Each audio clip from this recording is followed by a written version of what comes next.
Bubba Wallace, a familiar name and face after a crazy week. NASCAR releasing new pictures of the rope found in his garage at Talladega that launched a hate crime investigation.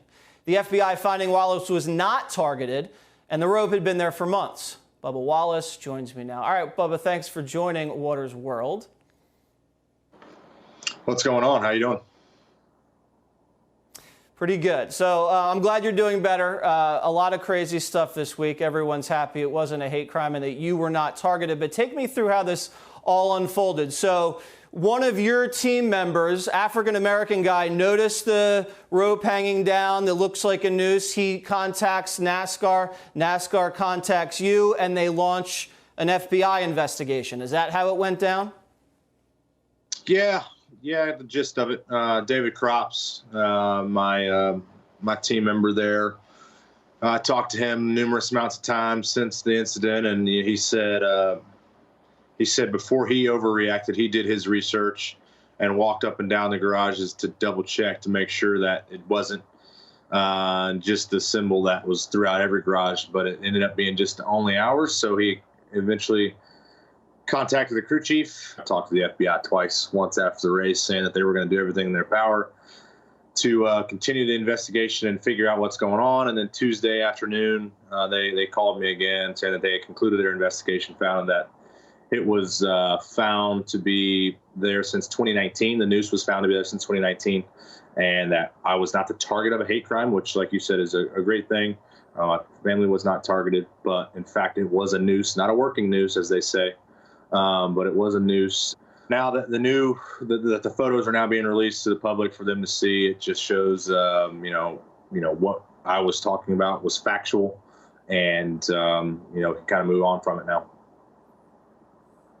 So none of the other garage pulls were shaped or tied like a noose knot.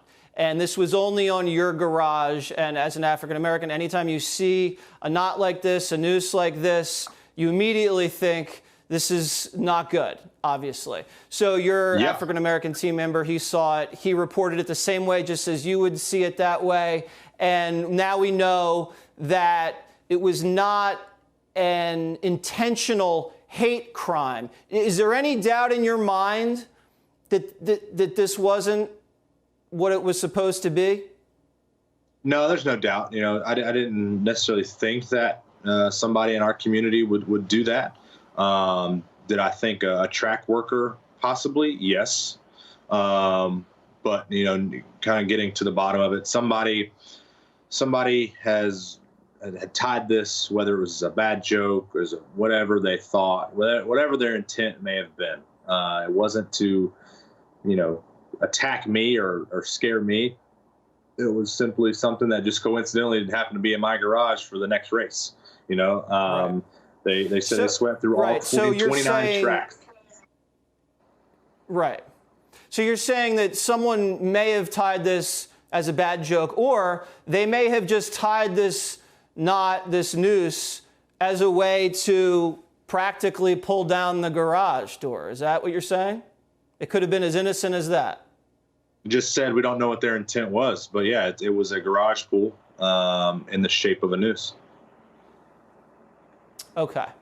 And the good thing about this is the way your teammates and the entire NASCAR family rallied around you, and you got a lot of love from a lot of people in the sport. That must make you feel good. Do you think this unfortunate incident, as crazy as it was from start to finish, helped your career as a race car driver or hurt your career as a race car driver? Well, let's get it straight. This wasn't used as a publicity stunt on my end. I don't need all the fame and all the media hype to create my brand and create my image. People that know me, I'm 100% raw and real, and I just go out and give it my all on the racetrack. And I'm the human being that everybody else is off the racetrack. I put my pants on the same way. So to say this helped or hurt my career would make me guilty of trying to pull off a publicity stunt. So I'm not really sure your question trying to get there, but this is something that we've seen all on Monday, that we're all a family, that we can all come together through the troubling times. to create unity, and which this world needs, and in a dire need right now to help our brothers and sisters to feel welcomed and wanted. So the sport of NASCAR that I'm proud to be a part of has continued to push their efforts in showing diversity and inclusion, and they're not going to tolerate any of these hateful acts. Yeah, it's intolerable, and no one's saying that you had anything to do with this. We're just talking about the PR aspect of it. And speaking of that, was there anything that you would do differently if you could rewind this on how you handled it or what you said? Or do you think you handled it the right way from start to finish?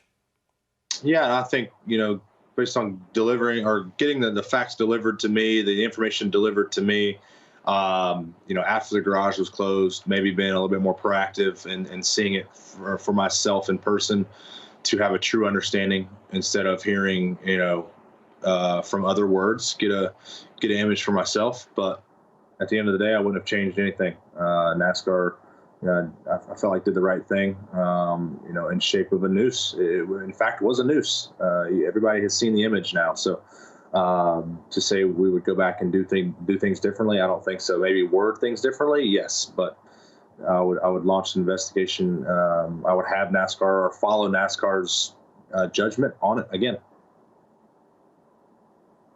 Right, and I think the reason NASCAR brings the FBI in is because they don't want to be responsible for clearing this thing up themselves. They want to make sure it's officially done and executed at the highest levels of law enforcement, so there's no doubt about how the investigation unfolded. All right, Bubba Wallace, maybe I'll have to check him out up in New Hampshire when he comes up to my neck of the woods, but good luck at the next race, and we'll pull him for you.